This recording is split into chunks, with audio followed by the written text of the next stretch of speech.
sini dari kelompok pengaduan masyarakat. Sebelumnya saya Arman, saya Karolin, saya Fauzan, saya Vicky.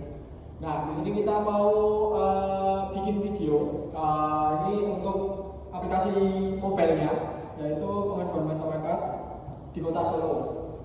Nah, buat kalian yang awam tentang aplikasi ini, apa sih aplikasi ini? Aplikasi ini itu untuk ngelaporin kayak ada fasilitas yang rusak atau vandalisme seperti kayak tembok yang dicat seperti itu. Nah, buat kalian yang belum punya akun, kalian bisa klik daftar sekarang.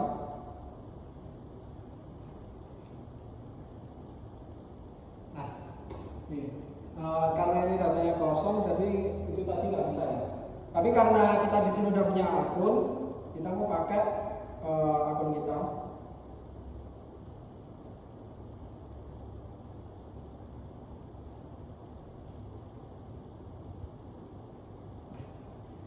Ini untuk homepage-nya.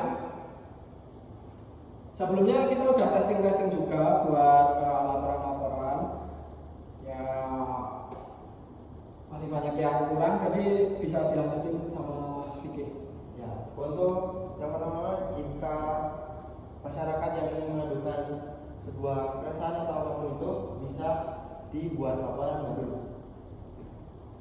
Nah, nanti bisa untuk foto lokasinya atau foto kerusakannya itu apa aja, itu bisa difoto dulu. Untuk kategori laporannya juga bisa. Ini kita tes dulu fotonya.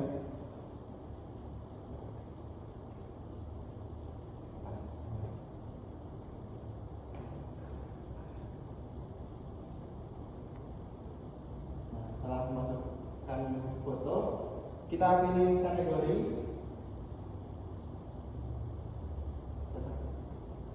Nanti masukkan judul laporan dan detail laporannya seperti apa. Dan di bagian terakhir nanti memasukkan lokasinya.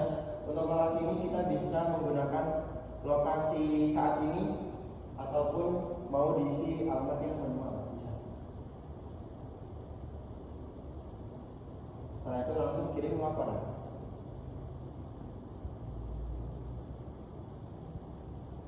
Nah, untuk laporannya nanti akan ditampilkan di bagian laporan saya. Ini untuk list laporan dari semua yang sudah user laporkan. Dan untuk melihat laporan warga dan semua user itu bisa juga ada di bagian laporan warga. Nanti semua laporan yang dari berbagai user itu bisa masuk ke laporan warga.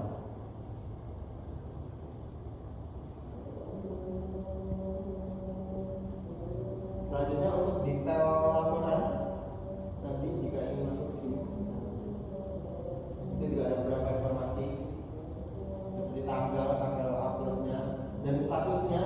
Ini nanti akan diproses oleh admin selanjutnya, nanti akan berubah. Setelah ini kita ke admin masuk. Nah, untuk status laporannya nanti karena dari admin kita sudah langsung selesaikan.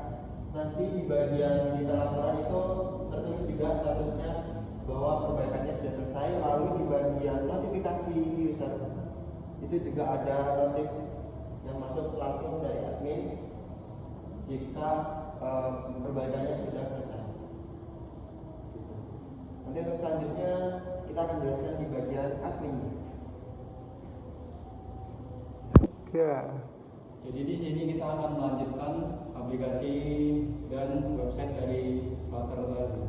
Di sini kita akan masuk ke dalam backend-nya, di mana di sini ada tampilan login untuk si lapornya sendiri. Mungkin bisa diketik dulu gimana.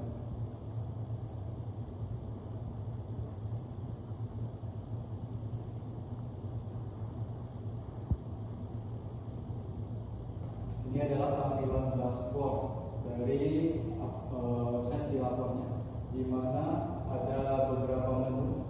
Yang pertama yaitu untuk laporan, terus ada yang diproses, ada yang selesai, dan ada yang ditolak.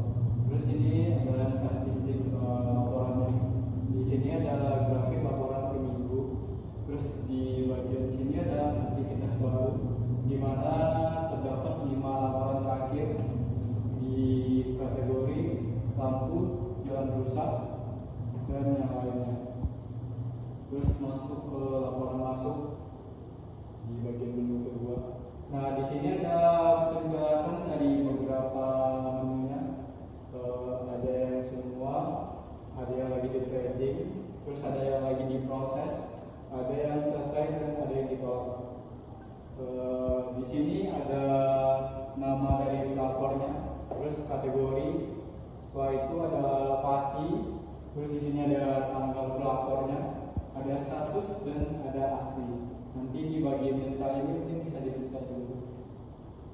di sini kita masuk ke dalam detail laporannya.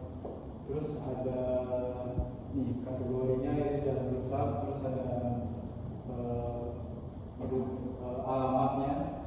Terus di sini ada update status laporannya, di mana statusnya itu ada pending, diproses, selesai dan ditolak.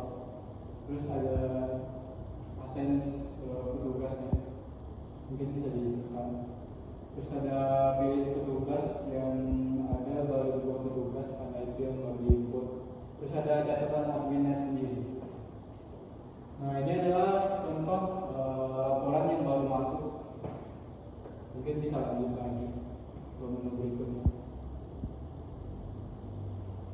Di menu berikutnya terdapat verifikasi laporan, di mana di sini juga dijelaskan ada total laporan yang sedang menunggu, terus ada yang telah diverifikasi, terus ada yang ditolak karena tidak memenuhi syarat.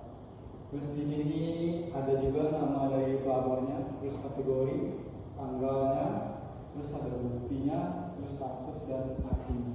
Nanti bisa dipencet atau ditekan verifikasi atau ditolak. Nah, ini adalah nanti bisa nambah di bagian sini.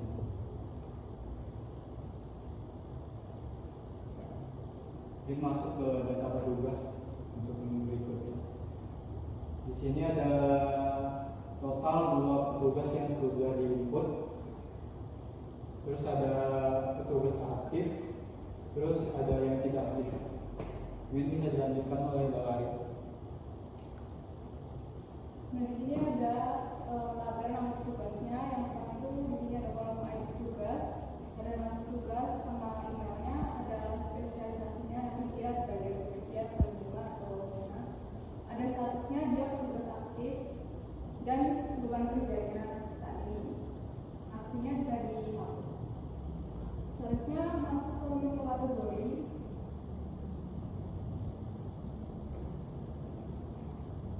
Di sini ada beberapa kategori ya, ada lampu jalan rusak, drainase tersumbat, trotoar rusak, fasilitas umum, jalan berlubang.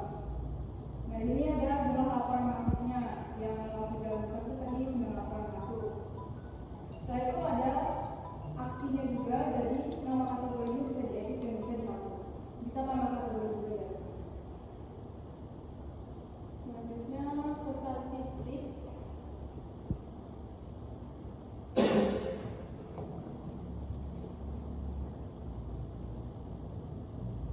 Dan sini ada statistik laporan masyarakat, mana yang pending, mana yang diproses, yang sudah bisa diproses, dan laporan yang sudah ditolak. Ini ada laporan kategorinya, jumlah jalan rusak tuh berapa, trotoar rusak tuh berapa, dan sebagainya. Nah, di sini ada tren laporan per bulan. Selanjutnya ada bagian notifikasi. Selanjutnya di sini ada menu notifikasi, di mana setiap laporan user yang masuk itu bisa diverifikasi oleh admin seperti sudah dikirim atau sudah diproses atau sudah selesai diproses. Setelah itu bisa login.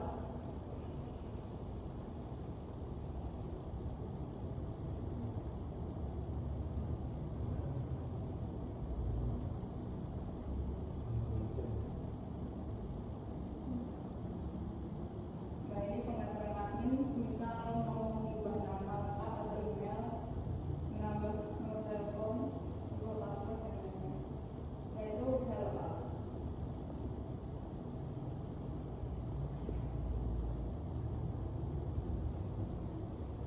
Nah, dari 2 program kita tadi ada yang mobile dan yang website. Kalian pasti juga udah tahu kekurangan kita apa. Kita masih struggle dan kita masih berusaha buat ngefixin semua itu. Jadi dari kelompok kita minta maaf kalau masih banyak kurangnya. Kita bakal fixin sampai jadi. Sekian dari kelompok pengaduan masyarakat. Terima kasih. Terima kasih.